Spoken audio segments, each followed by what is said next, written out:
Eh bien aujourd'hui, la légende du club, champion de France comme joueur en 86, vainqueur de la Coupe des vainqueurs de coupe en 96, l'un des 2 entraîneurs français à avoir soulevé une Coupe d'Europe et légende d'RMC. Il faut toujours le rappeler. Luis Fernandez est dans Rotten sans flamme, Jérôme. Salut Luis. Salut Jérôme, salut à tous. Et avant de prendre la parole, en écoutant ces sons, je voudrais avoir une pensée pour Thierry Roland avec son ex-coéquipier qui va être avec nous, Jean-Michel Larquet. Parce que, il est là, Jean-Michel. Il y a Pascal Olmeta aussi avec toi, Louis. Ah, le corps c'est là. Oh, Pascal, on va pouvoir discuter. Oh. Tu veux qu'on raconte l'anecdote de l'avion, Louis? Laquelle avec Ruben ou Pérez? Oui, je vais te raconter celle que quand tu jouais au Matra Racing, ne t'inquiète pas. Hein, qu'est-ce que tu lui avais fait à Ruben ou Pérez? Tu veux que je leur dise à tous ce que tu leur avais fait quand même, non? Bah oui, mais attends, il faut le dire. Là. Il faut la dire? Bah oui. Bah, tous les soirs, quand on finissait les entraînements, on allait dans la chambre de Ruben ou Pérez et tous les soirs, on sentait une odeur qui était quand même irrespirable. Ça ne pouvait pas se respirer parce que c'était héros. Et puis au fond de la finale en finale de semaine, on a été voir Ruben. Il dit, Ruben, comment tu peux tolérer qu'on puisse se sentir aussi mauvais dans ta chambre? Et ben, il a fouillé dans sa chambre, sous son lit. Il y avait une boîte à chaussures. Et qu'est-ce qu'il y avait dans la boîte à chaussures? Il y avait du caca, le caca que M. Pascal Olmeta avait déposé. Et toute la semaine, M. Pérez nous recevait comme ça. Voilà, c'est Pascal. Mais non, le grand Pascal. c'est pas possible. Non, mais Pascal. Avec là, on est quoi? Milieu des années 80 au Matra Racing, où vous êtes coéquipier, voilà, c'est ça? Exactement, oui. Ouais, 86, 87, avec mon ami Doumé Morat, et on avait chié dans une boîte à chaussures.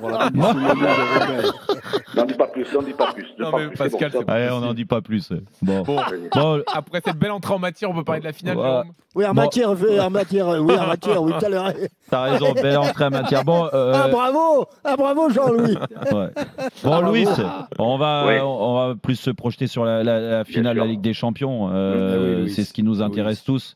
J'imagine que ton excitation est au max.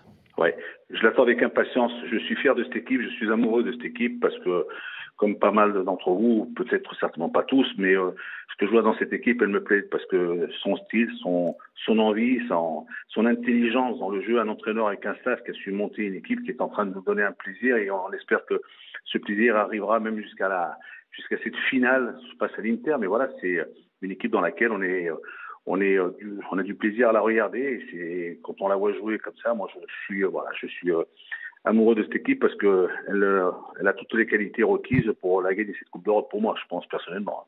Ouais, j'imagine que pour toi, plus que on reste des amoureux du PSG, mais toi, t'es le pionnier, t'es la légende du club et tu le sais. De toute façon, j'ai pas besoin de te le redire. À chaque fois, le respect que j'ai pour toi et ce que t'as amené au club. Mais j'imagine que pour toi, c'est un virage qui était essentiel, que tu te retrouvais pas forcément sur l'image du PSG des dernières années et que là, ça y est, le virage, il a été pris et la récompense, elle est arrivée vite. Là, on a une équipe avec laquelle on prend du plaisir. Plaisir quand on a été joueur de football, quand on a été entraîneur, quand on regarde cette équipe sur le terrain, quand on voit ce collectif se mettre en place. Il n'y a pas de joueur qui est plus fort que quelqu'un d'autre sur le terrain. Tout le monde court, tout le monde joue, tout le monde récupère, tout le monde attaque, tout le monde fait un pressing, tout le monde se replace. On peut pas ne pas l'aimer. En plus, elle a une certaine efficacité. Elle a quand même battu les 4 meilleures équipes anglaises quand même. Il faut pas oublier. Liverpool, City, Aston Villa et Arsenal quand même. C'est les 4 premiers du championnat anglais. On a toujours mis en avant le championnat anglais. Le PSG a réussi à le faire. Alors peut-être vous allez bien, mais City, ils étaient fatigués. Mais alors les autres aussi, ils étaient fatigués. Non. Excusez-moi. C'est que pour battre ces équipes-là, il faut savoir jouer remarquablement bien, avec une intelligence dans le jeu. Et c'est là le rôle de l'entraîneur avec son staff. Ils ont su mettre un collectif en place. Et ce collectif, moi je suis admiratif parce qu'il nous fait plaisir. Et puis voilà, maintenant il y a ce match face à l'Inter. Attention, n'allons pas trop vite. Faut pas non plus se précipiter en disant que ça va être une simple formalité. Non. Les Italiens, ça se respecte et c'est pour ça qu'il faut les jouer. Vous écoutez, vous êtes avec c'est le coach qui va parler, mais est-ce que on voit la stratégie de l'Inter par rapport à celle du PSG qui est beaucoup plus joueuse, beaucoup plus spectaculaire. Tu te méfierais toi sur une finale? Bon, tu as eu l'occasion d'en jouer des finales aussi. Est-ce que le côté défensif de l'Inter est pas un avantage sur une finale? Le côté de l'Inter, tu sais, l'avantage qu'ils auront peut-être, ce sera certainement sur les coups de pied arrêtés. Tu sais, ces fameux coups de pied arrêtés où le Paris Saint-Germain, quelquefois, certaines difficultés, parce qu'il y a peut-être de la taille, ce qu'il faut en face. Peut-être qu'ils les tirent remarquablement bien. Et puis peut-être que du côté du Paris Saint-Germain, il n'y a pas des grands. Louis, on avait annoncé ça contre Arsenal aussi, que le PSG aurait beaucoup de problèmes dans ce registre-là, et ils ont plutôt bien géré. Si Donnarumma ne te fait pas un arrêt exceptionnel, je ne sais pas si tu t'en souviens, il était sur un coup de pied arrêté, un renvoi, et voilà, il se couche, il l'a fait cet arrêt. Bon, on espère que ce Donnarumma va continuer encore à nous émerveiller, comme il l'a fait jusqu'à présent, maintenant à lui aussi, mais c'est vrai que contre Arsenal, il y avait cette équipe d'Arsenal qui tirait aussi bien ces coups de pied arrêtés. Le PSG a su peut-être, tu sais, on fait toujours une lecture, tu sais, avant un match d'un adversaire, et je pense que du côté du staff du Paris Saint-Germain, ils vont mettre en place un système pour éviter ou pour le marquage, mais je pense que c'est là où peut-être où il y a un petit danger, mais sur le reste, non. Sur le reste, je crois que le PSG au milieu de terrain, offensivement, et ça peut poser des problèmes à cette équipe de l'Inter. Jean-Michel. Louis, comme tout le monde, tu es enthousiasmé par le Paris Saint-Germain actuellement. Le début de saison avait été plutôt un petit peu cas. C'était. Et à quel moment tu te rends compte que cette équipe a changé de style et peut-être que les joueurs et l'entraîneur ou les deux en même temps finalement? Jean-Michel, tu as été joueur, tu as été entraîneur. Comme moi aussi, on est passé par ces épreuves. Il faut savoir que quand on démarre avec un groupe, tu sais, quand on commence, on essaie de mettre en place un système, une animation, des joueurs à leur place pour qu'ils puissent être le plus efficace possible. Et c'est vrai que depuis le début de saison, il y a eu des départs du Paris Saint-Germain. Il y a eu des départs de Messi, Neymar, Mbappé. Il fallait trouver, les remplacer. Tu sais, pour ceux qui étaient en instance d'arriver au Paris Saint-Germain, il fallait qu'ils prouvent, qu'ils montrent qu'ils pouvaient aussi les remplacer. Mais ils n'allaient peut-être pas les remplacer aussi rapidement. Mais bon, là, on voit que cette équipe, l'entraîneur avec un staff, a su mettre en place on va dire un système de jeu, un système qui se base sur un 4-3-3. Non, moi je dirais c'est un 3-4-3. Pourquoi? Parce qu'il y a un joueur comme Hakimi, Achraf, qui a la liberté pour se balader. Et c'est pour ça que je te dis que cette équipe, c'est vrai que peut-être en début de saison, mais tu sais, avec les changements de Dembélé qui a été repositionné comme un avançant, ces attaquants qui ne cessent de bouger, qui vont à droite, qui vont à gauche, qui vont dans l'axe, bon, moi je trouve que c'est l'animation de jeu qui est efficace et que les joueurs l'ont bien adopté. Et c'est comme ça qu'on la voit à l'heure actuelle depuis le début du mois de janvier. Bon, peut-être que c'est vrai que c'est une équipe qui a changé, mais moi j'ai toujours été admiratif de cette équipe depuis le début de saison. Voilà. Ouais, c'est vrai que Louis, là-dessus, pour répondre à Jean-Michel, moi je t'ai pas senti critique sur le Paris Saint-Germain, même en début de saison, mais tout simplement parce que moi je pense qu'on avait les mêmes arguments et c'est pour ça que moi aussi je défendais, c'est que on arrivait à s'identifier à cette équipe, à montrer ce collectif, cette personnalité. J'imagine que les joueurs avec une forte personnalité, ça te fait plaisir dans ce collectif, à commencer par les joueurs offensifs. Moi, je les vois tous. Il n'y a pas de. C'est un collectif qui est. C'est la force de cette équipe, c'est le collectif. Un collectif, quand Luis Enrique, regardez-les bien, quand il les fait, ces changements, quand il fait un turnover, quand il fait. Tout le monde est titulaire, tout le monde se sent capable de jouer. Tout le monde se dit je suis important. Tout le monde joue quand il rentre, que ce soit au milieu de terrain, que ce soit devant, que ce soit en défense. Quand on voit ces changements, ils adhèrent tous. Et aujourd'hui, toi, Jérôme, tu as été au nouveau centre d'entraînement ? Oui, plein de fois. Ce nouveau centre, c'est l'outil de travail, c'est l'endroit, le site. Oui, dis-moi. Pascal. Dis-moi, qui est ton chouchou dans cette équipe? Parce que là, tu me les bats de tous, mais elle décolle pas. Et dis-moi, pour moi, qui est meilleur que Luis Enrique, qui a battu Johan Cruyff en tant qu'entraîneur.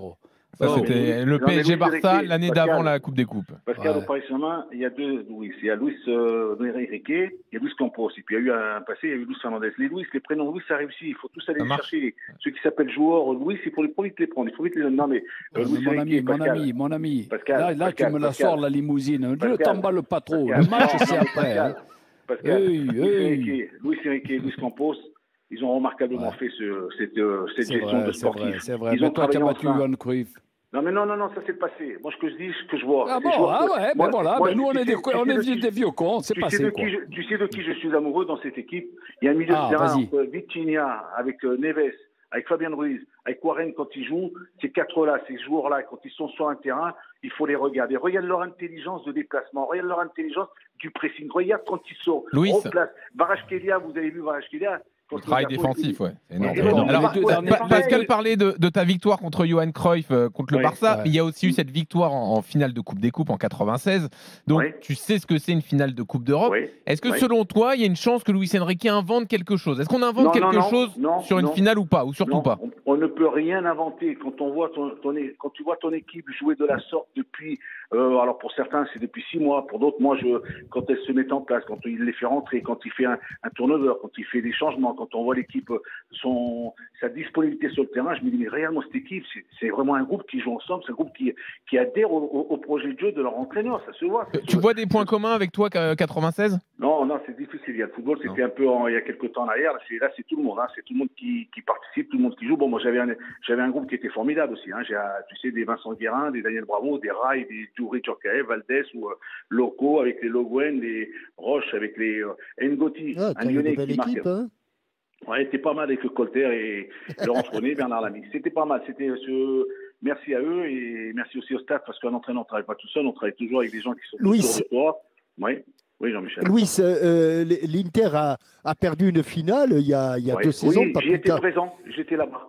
Et dis-moi, c'est selon toi, pour cette équipe, avantage ou inconvénient? Tu sais, il y a 2 ans, j'étais à Istanbul pour cette fameuse finale contre City, but de Rodri. Et j'ai vu cette équipe de l'Inter réaliser un match, je sais pas si... Beaucoup d'occasions, ils ont beaucoup d'occasions. Ils ont eu des occasions. Ouais. Et là, sur la composition de samedi, il y en aura 8, d'après ce qu'on m'a dit. Oui. 8. Ces 8-là, ils vont rentrer, tu sais, on dit avec les crocs, avec une envie, une motivation. Et je pense les crocs ou la peur du remake? Non, je pense pas. Non, la peur, non. Je pense. Tu sais très bien que les Italiens, ils ont quand même dans le football, il y a quand même une certaine expérience quand même. Les Italiens, c'est un passé. Et puis là, jouer des finales, ils savent les faire les finales. C'est pour ça qu'eux, ils vont revenir avec un entraîneur Inzaghi. Non, mais je pense que là, les Italiens, ils vont être remontés comme des pendules. Ça, c'est sûr et certain. Louis, tu as aussi beaucoup d'attaches en Espagne, tu parles beaucoup avec les Espagnols. Est-ce que tu as l'impression que ce PSG plaît à tout le monde, au-delà des supporters parisiens, et que dans le style, là, il se passe vraiment quelque chose? Ah oui, moi j'ai des retours avec les médias espagnols, je peux dire qu'ils sont admiratifs. Ils les aiment, ils sont aimés en Espagne. Là, ils les voient jouer, ils les voient, tu sais, avec ce style, ce jeu, cette envie, cette motivation, tu sais... les Espagnols, il n'y a pas que le bling-bling, il faut aussi qu'il y ait une équipe, un collectif. Et tu sais, on le voit, et cette équipe du PSG, elle fait plaisir à pas mal. Je crois que c'est unanime. Je ne sais pas ce que vous en pensez, je ne sais pas si vous avez lu un peu les médias. Il y a de l'amour, même en France. Regarde aujourd'hui en France, même de partout, dans tous les, on va dire toutes les régions. Ils vont le regarder ce match. Ils l'attendent avec impatience. On a envie de voir une deuxième équipe française nous ramener une Ligue des Champions. Voilà. Après Marseille, ça sera Paris Saint-Germain. On l'espère tous. Après, et Louis, je sais que tu vas me dire, j'ai pas de conseils à donner à Luis Enrique, etc. Non. Mais quand même, s'il y avait un petit truc tactique sur lequel appuyer, si tu es dans le vestiaire du PSG contre l'Inter, tu dirais quoi? Évitez que le ballon s'approche le plus proche de notre surface. Et ne faites pas des fautes. Et ne mettez pas le ballon en corner. Je ne veux aucun corner contre nous. Je ne veux aucune faute à 20 mètres, 30 mètres de nos buts. C'est tout. C'est tout ce que je vous demande. Voilà. Et tu ne veux pas que les saucissons poussent dans les arbres, non? Vas-y. Tu ne veux pas que les saucissons poussent dans les arbres aussi? Non, mais Louis, ça va la famille, Louis? Dis-nous un peu. Vas-y, dis-moi. Oui. La famille. Ça va, Louis? Tout le monde va bien, vous inquiétez pas. Voilà. Non, mais je te parlais des coups de pied arrêtés parce que c'est marrant ce que tu dis. Il faut pas en concéder, mais c'est vrai que c'est la première chose que dit Luis Enrique à son staff et à ses joueurs. Dire ok, on n'est pas bon sur les coups de pied arrêtés et tout ça, pas de problème. Dans ces cas-là, vous mettez pas le ballon en corner. Voilà, ça règle le problème. Et toi, Louis, tu as toujours défendu Donnarumma? J'étais un peu, tu sais, je reste un peu sceptique sur le match du Real de Madrid. Excusez-moi du peu. Contre Benzema.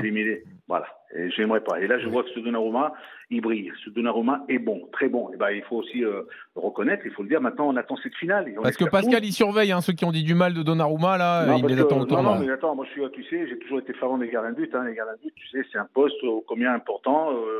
Pour moi, c'était celui qui prend sa surface de réparation et c'est le seul commanditaire là-dedans. C'est lui qui commande, c'est lui qui dirige, c'est lui qui place, qui repositionne.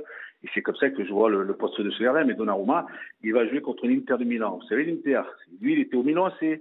Vous savez, la rivalité qu'il y avait entre l'Inter et le Milan, énormément motivé lui aussi. Hein. Il va avoir l'écrou, le père Donnarumma. Bon, et Louis, pour samedi, c'est quoi ton planning alors? Qu'est-ce que tu fais? Bien sûr, tu vas aller là-bas. Je pars vendredi et puis on va se retrouver avec Rai, avec Smaïl et avec Yuri Smaïl Dalla qui travaille sur M6. Et on va être avec Yuri Djorkaeff. On va être sur le bord de terrain avec Antoine Camboré qui sera là au commentaire d'M6. Moi, je serai sur le bord de terrain. Je vais danser. Hein. Si jamais il gagne, je danse. Le retour de la danse comme après PSGOM. Fais gaffe. C'était pas PSGOM. Fais gaffe à ta hanche en plastique quand même. Ouais, t'inquiète Louis, pas. mon ami.